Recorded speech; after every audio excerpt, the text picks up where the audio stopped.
এত কান্দা কান্দবে, এত কান্দা কান্দবে, কান্দতে কান্দতে হাসর মাঠ বন্যা হইয়া যাবে। ইচ্ছা করলে সেই বন্যায় নৌকা চালানো যাবে, তবু সারা পরিমাণ গুনাহ সেদিনের কান্নায় মাফ হবে না।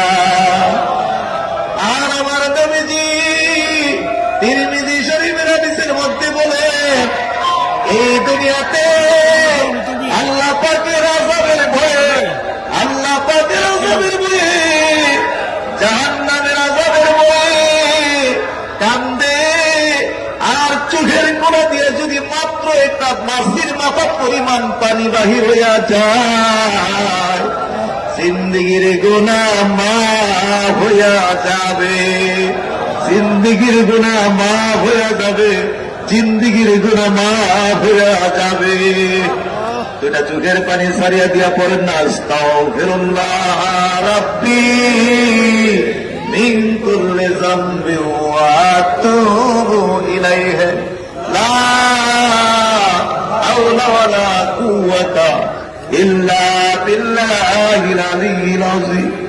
আমাদের পীর মুর্শিদ কেবলা বলতেন, বাবা তুমি যখন ইস্তেগফার শরীফ পড়বা, তুমি যখন ইস্তেগফার শরীফ পড়বা, কলা গাছের মধ্যে গাই দিলে যেমনি বায়া বায়া পানিগুলো পড়ে, কলা গাছে গাই দিলে যেমনি ভাবে বায়া বায়া পানি পড়ে, তুমি যখন ইস্তেগফার শরীফ পড়বা, এইভাবে দুটো চোখের পানি সরিয়ে দিয়া পড়বা, সঙ্গে সঙ্গে জিন্দেগির গুনাহ মাফ হইয়া যাবে, সঙ্গে সঙ্গে জিন্দেগির গুনাহ মাফ হইয়া যাবে।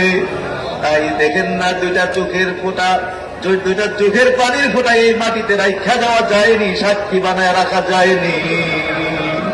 আপনার এই চোখের পানি বাতাসে শুকাবে না, মাটিয়ে গছবে না, কিয়ামতের মাঠে এই চোখের পানি আপনার জন্য সুপারিশ করে আপনাকে জান্নাতে নিয়ে যাবে।